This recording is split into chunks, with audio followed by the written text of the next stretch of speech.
Pertemuan pertama yaitu pada kali ini ya, hari ini kita adanya kontrak belajar dan kesepakatan dalam perkuliahan.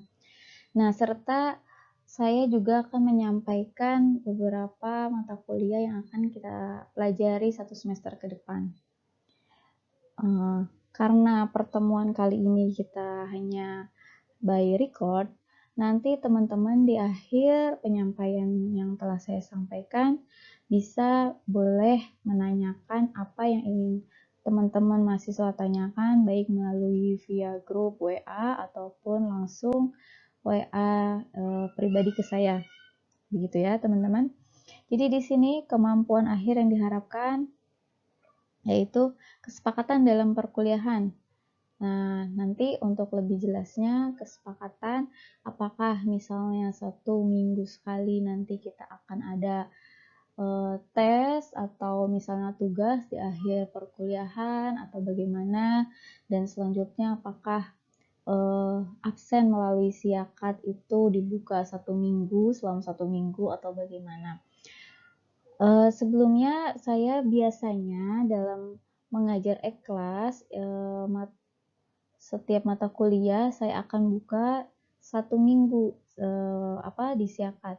Jadi misal hari Sabtu kita perkuliahan, maka sampai hari Jumat itu siakat masih open untuk teman-teman absen.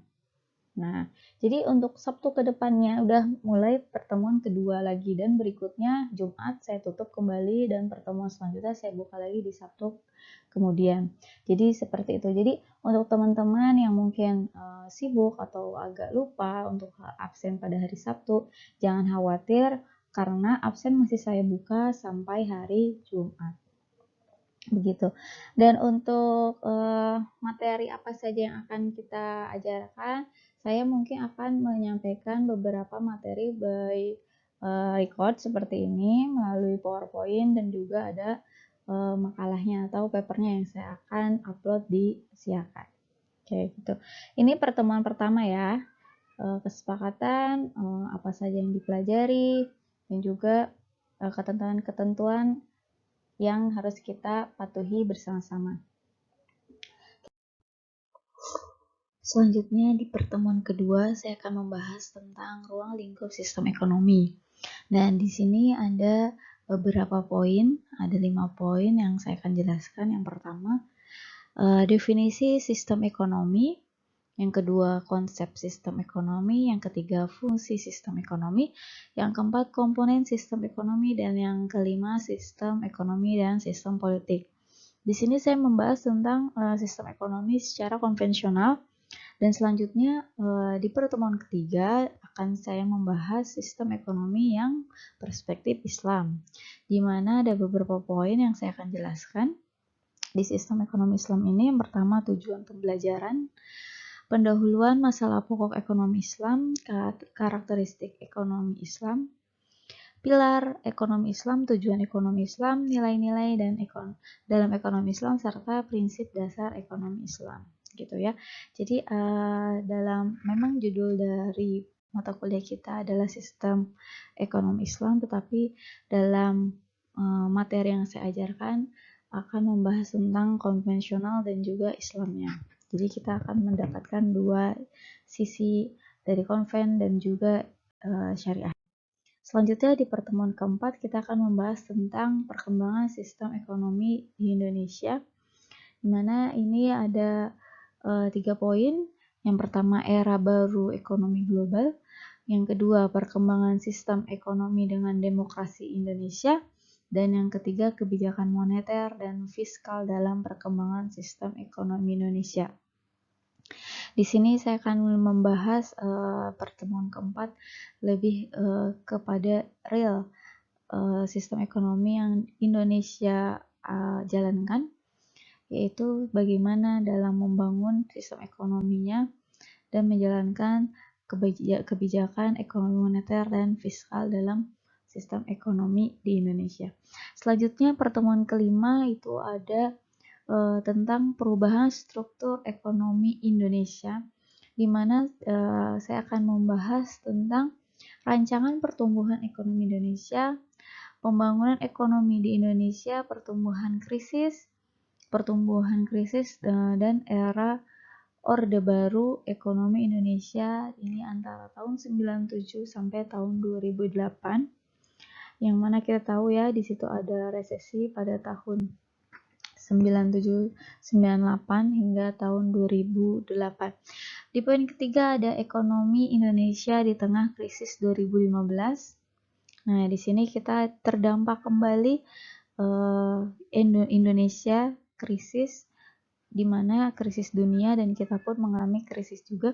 Dan yang keempat, pertumbuhan ekonomi global dan krisis kesehatan di tahun 2020, di mana kita tahu di tahun 2020 ini mewabahnya COVID-19, di mana kita yang sudah jatuh tahun 2008,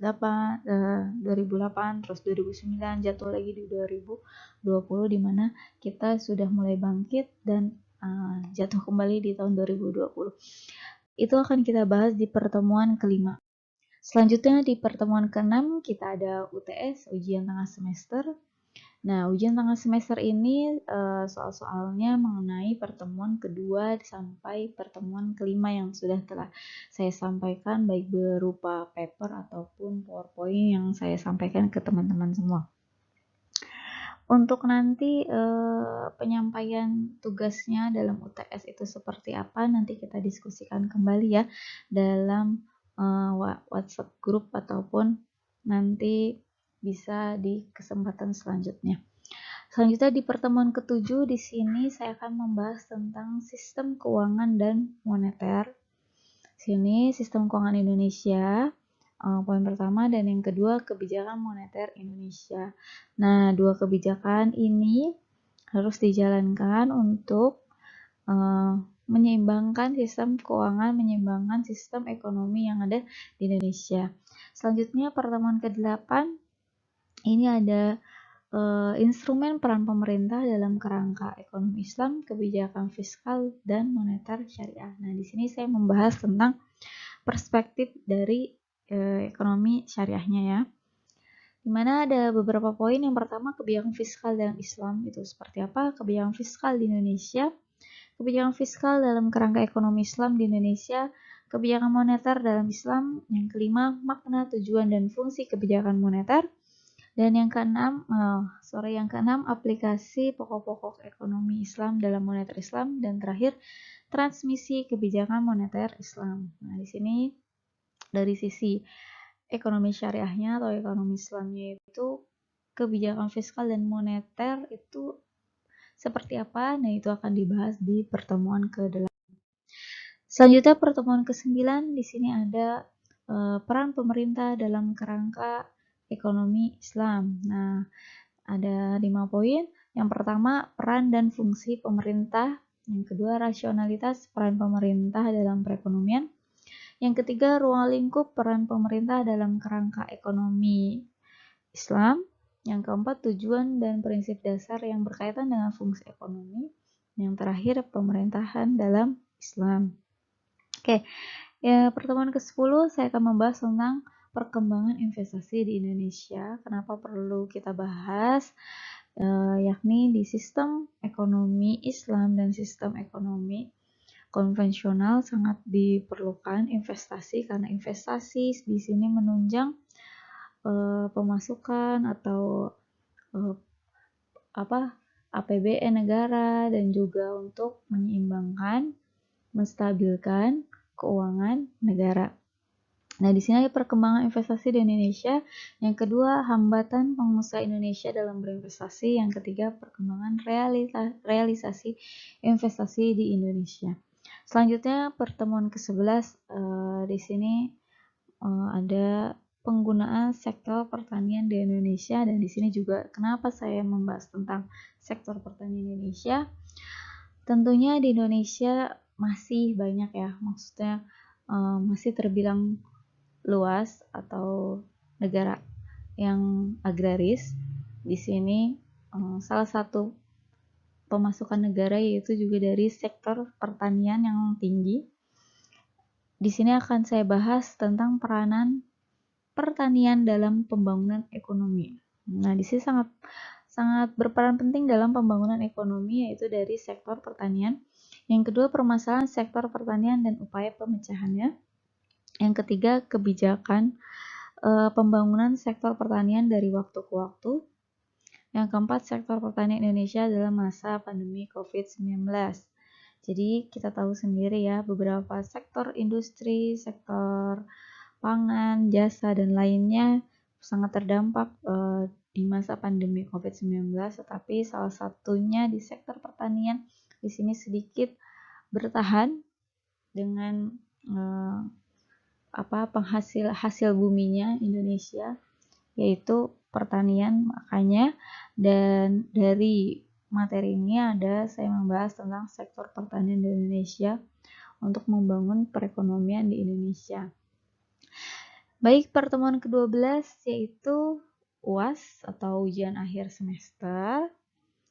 Di sini juga saya akan mengeluarkan soal-soal baik dari pertemuan kedua sampai dengan pertemuan ke-11. Nah, itu juga nanti kita sepakati bentuk tugasnya atau soalnya seperti apa. Nanti kita sepakati sambil berjalannya perkuliahan di minggu-minggu selanjutnya. Oke, dari pertemuan pertama hingga pertemuan ke-11 sudah saya paparkan beberapa materi yang akan kita bahas, yang akan saya jelaskan di semester ini. Untuk pertanyaan atau untuk kontrak belajar yang mungkin akan kita sepakati lebih detail lagi, bisa kita diskusikan melalui WhatsApp group yang sudah dibuat oleh teman-teman semua. Di sini saya mohon maaf apabila banyak kekurangan dalam penyampaian materi yang saya sudah sampaikan pada hari ini. Saya mohon maaf. Terima kasih, saya akhiri. Assalamualaikum warahmatullahi wabarakatuh.